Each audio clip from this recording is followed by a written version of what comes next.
It's a new year, which means it's a fresh start for a lot of people, especially those that are really wanting to get control of their finances this year, looking at cutting costs and increasing savings. There's a lot of no buy and no spend challenges going around and lots of other frugal tips and tricks that I'm going to share with you today about how we live an extreme frugal lifestyle. If we haven't met before, hey, I'm Kelly. I'm the Frugal Fun Mum, just an average mum who is debt-free before the age of 40 with mortgage paid. I love to teach people tips and tricks about saving money that's fun but realistic for today's day and age. Frugality to us is just pretty much an everyday thing. I think part of it is just the lifestyle that we like to live, the way that we've grown up as well, and lots of stuff that we like to do that's just very simple. So I thought that I would share with you today many of those things that we do that are just second nature to us. They're so easy and we really enjoy it. According to the statistics that I found online, and apologies for the data, I'll link everything down below. I'm not the best researcher. It had that the average Australian was spending around $132,000 a year, which included like rent, mortgage, bills, etc., etc. While they're only earning on average about 101 plus thousand. Now, I would say I am an average person, but we averagely earn way less than that. So I guess our frugality sort of is a need, but also, as I said, it's just some of the things that we do. We are mortgage and debt free, so we don't need to worry about that, thank goodness. I think if we did, then as hubby has said in the past, he would have changed jobs or looked elsewhere. But we kind of run a lifestyle that also works well for us at this point in time. I am predominantly a stay-at-home parent. I also teach Zumba and I'm a content creator now. So I have the availability and flexibility to do what I need. I also have children with special needs, and when they were at school, that required a lot of on-hand help. So I always needed to be flexible and around. In today's society, of course, everyone is aware that the income does not match the living requirements that we need. So a lot of people are taking on side hustles, earning extra income, and basically doing anything that they can to survive. So by sharing my tips and tricks today, I really hope that it helps you. And if you are doing these things, feel free to tick them off and check along below, and please add your own down in the comments below, because as a community we can work to support one another, because I learn off of you guys just as much. I'm still learning things in today's day and age, skills that I used to use that I'm relearning or picking up or learning new ways to do it. And I think that as a collective, that's how we can best support one another. The first thing that I'm going to tell you to do, that every single person tells you, is to write a budget. I know it's annoying, but guess what? It's the fastest way you're going to see where all your money is. And when you see that there's like line items in there, like Kmart, Big W, etc., etc., if you can't look at that and tell me what you bought, got an issue. So grab all of your bank statements for the past couple of months and write down where you're spending. Don't panic, just write it all down, and then you can start allocating. So there's like rent and bills, clothing, health insurance. Maybe you don't have health insurance, but you know, every little thing that you've spent, give it an area and then have a look at where you are spending, because that's really where it's going to help you. You might discover that you are not earning enough to have the lifestyle that you have, whether the lifestyle is a need or a want. Some people are not earning enough money to basically put food on the table. It's the facts of what it is. So what can you do in that area? Can you contact a local community centre? Can you contact a food bank? Put a note on your local Buy Nothing group that you're looking for some help or information to go and get some help or support. Can you take up some side hustles? Can you earn some extra income? These are all legitimate questions that you can ask yourself to put yourself in the best position to be able to move forward and make a plan with what to do. Once you have your budget and you've identified where you do have higher spends, especially if it is around some of your bills, can you look at maybe switching providers? I jump mobile providers every couple of months because they offer new deals. I get to keep my number, and I've been able to leapfrog and save me quite a few money that way. I don't need as much data as probably what everyone else does. So for me, it is a little bit of a factor, but not so much. So I'm able to change plans around that way. We have switched providers for electricity and gas in the past as well, especially if they've had welcome deals, and moved around with other things. Our health insurance, we have stayed the same. We're on this super old plan where we get a really good rate. I do cost compare every now and again, but it always comes up that with the original. Same with car insurance and other bits and pieces like that. So it's worth doing your homework to see if there's a better deal out there. Food is usually the next biggest expense people say after rent and mortgage, and also one of the main areas that they feel like they can cut costs with. So have a look through your fridge, freezer and pantry and write down everything that you do have. And I highly recommend that you also have a list of meal ideas that you have pretty regularly. Don't go super fancy. Just write down the things that you enjoy eating and look at what you do have. Can you create a meal plan out of the things that you already have, or create a list that you only need to go and get a couple of things to create those meals, snacks, lunches, etc. through the week? Our husband and I enjoy pretty simple meals anyway, so it's pretty easy for us to cook. I also find that the time to cook at home would take just as much time to go and get the takeaway. We don't do delivery at all because I'm worried that the food won't turn up or it will take twice as long, the fees and costs with delivering as well. So it's just as easy for me to cook at home. Also, in our household, we have people with a lot of sensory and texture needs, so there's just so many elements to deal with. So trying to do a takeout and get the same thing that works for everyone, it's just not going to happen. So at home food is where it's at. With our meals, I usually will cook enough for a second night so we can have leftovers. We always have leftovers at least once a week, and I can also freeze leftovers for the nights that I'm super tired or struggling for time. It can just quickly get zapped in the microwave and there's an extra. We don't do meal leftovers for lunches the next day because it's just too hard for hubby to take with him to microwave at work. He takes a sandwich, so that's another tip. He makes his lunch every single day and takes a packed lunch every single day. I would happily eat a sandwich for lunch every single day. I think also that's the way that we were brought up. We're Gen Xers. When we went to school, it was a sandwich every single day. And we still like having that. Granted, he does not like Fritz and sauce anymore. I absolutely love it. That's what he grew up with. So did I, but he does not want to eat that anymore. But every day he will have a ham and cheese sandwich. And he's very happy with that because he knows when he gets home as well, he's going to have a nice home cooked meal. So it's just a lunch, it's just a sandwich or a snack for him. He knows food's at home. And that's the other thing. We always have a lot of food here.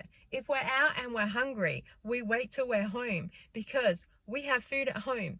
And I know that's such one of those cliche things, but again, as Gen Xers, we heard that all the time. Oh, can we go and get this thing? No, we have food at home. Okay. And we would just wait till we're home. So that's part of our lifestyle too, that when we're out and about, if we're hungry, we usually have a muesli bar or something in our bag to tide us over. But for the rest of it, we have food at home.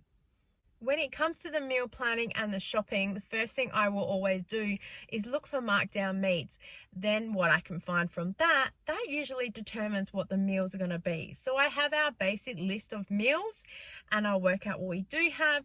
But if I happen to find any markdown meat, it will usually trump an idea of something that we do have, and then I'll end up cooking that instead.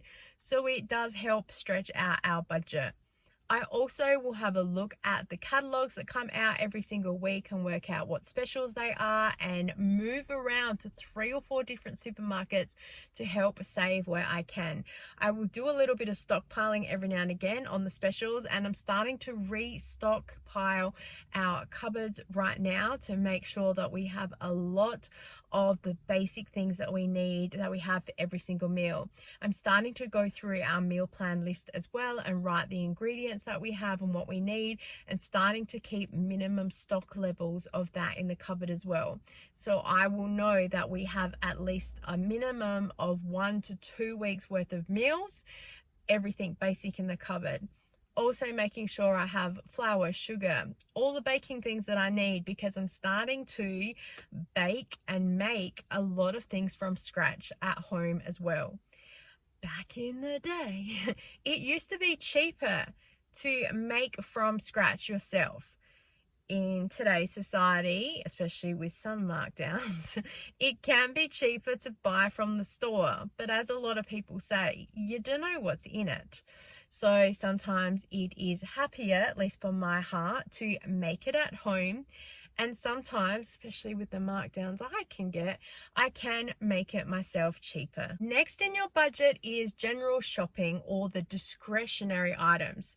$2 here and there all adds up after a while. I can tell you, when you go to Kmart buying all those $2 things, how did I spend $86? It all adds up.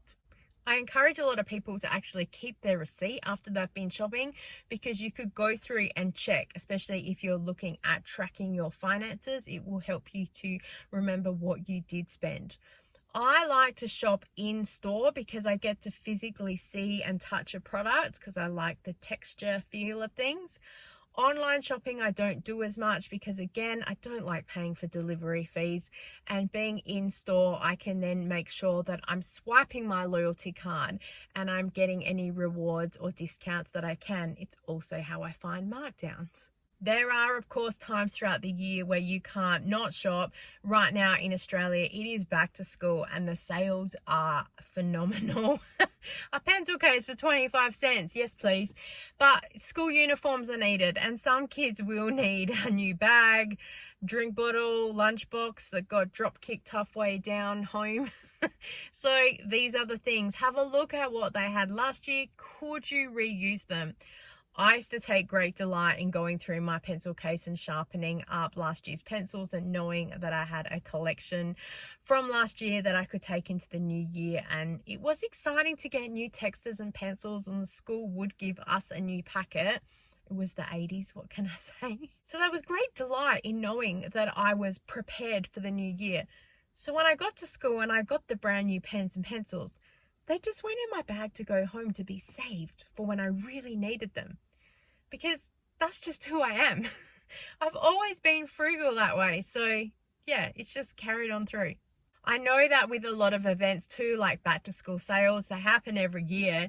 And if you can try and work your budget around that, you're saving all year for it. So then when it does come back around, you have some money there. So you're not out of pocket. You're not having to do a buy now, pay it later system, which is then where you end up in some debt issues. Back in my day, we had lay-by, and lay-by was free. There was no fees. So sometimes you were able to get some stuff and lay-by it and pay it off little bit by little bit. They had really long lay-bys as well. I feel like they need to bring that back. Fee-free lay-by. And then that way you could grab something if you saw it and you could pay it off. And there was great delight in to be able to do little payments like that and then finally have this thing. I feel like if shops had this option as well, it would help society as a general too, with people being able to not get into so much debt. Growing up, if there was something that we wanted, we learnt to save for it as well. And we saved and saved and saved until we could afford this thing. And it is still something that I do today. If I see something that I like or I want, I put it on a wish list or I put it on a bit of a planner and I start saving for it. Usually once then I have enough money to buy that thing, I usually don't want it anymore or I've thought of something else. But it is a way to delay instant buying gratification, to stop and save. It also gives you the opportunity to price track items. I use this example all the time. A Dyson stick blender, it's like a V7. It's probably a super old model right now. But I have wanted one forever and a day. I actually do own one. But I remember seeing it ages ago and thought, oh, such a good idea. And then Avon offered it as a reward once for our sales year. I worked so hard to achieve that. It's so crazy how people were excited to earn a vacuum cleaner. And sadly, Avon closed before we were given said vacuum cleaners, but they were respectful enough to give us the prize in cash. And I put that in the bank account and I sat on it and I waited and I price watched this item for a whole year, tracking its cycle. And it would be at retail value and it would go to sale and then back to retail and go to sale. And I watched when the sales were on and what was happening and how it was going. And I noticed that after a year, it just kept going to the same sales price. So then I ended up purchasing it when it did go on sale, and I was able to even save a little bit extra on it from an in-store promotion at the time as well.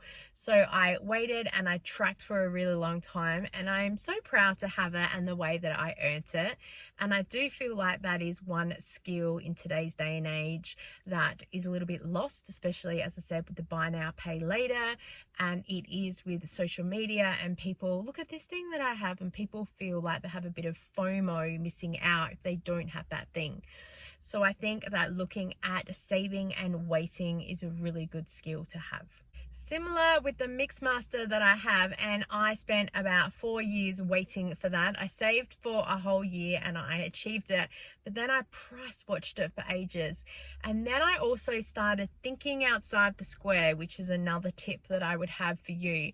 And I just started Googling Mixmaster and having a look online and looking at who was selling it and for what price. And I started tracking it all. And then I worked out that I was able to purchase mine from Kogan online, and it was about $469, so under the recommended retail value.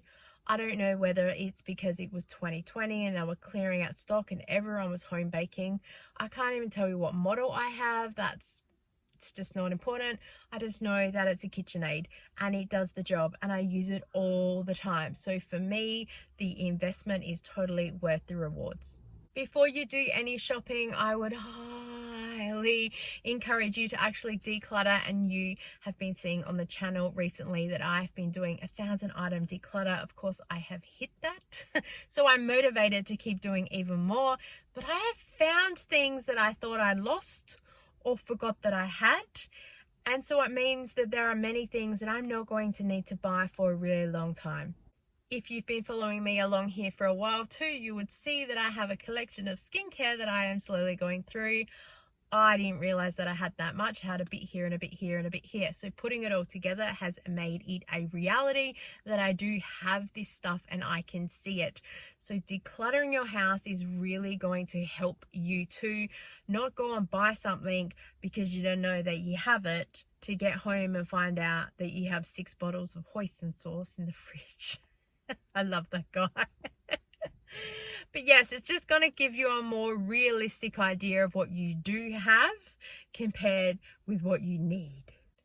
Also, in your budget, is there any subscriptions that you could maybe looking at reducing the monthly plan so you could get a few less benefits or something, or cut 1 or 2 channels? I don't know. I've never had Netflix or pay TV for that matter. It's always free TV. I don't even have YouTube premium. It's just the free one with the ads. So if you're watching too with ads, thank you so much for supporting us as creators. We really appreciate you.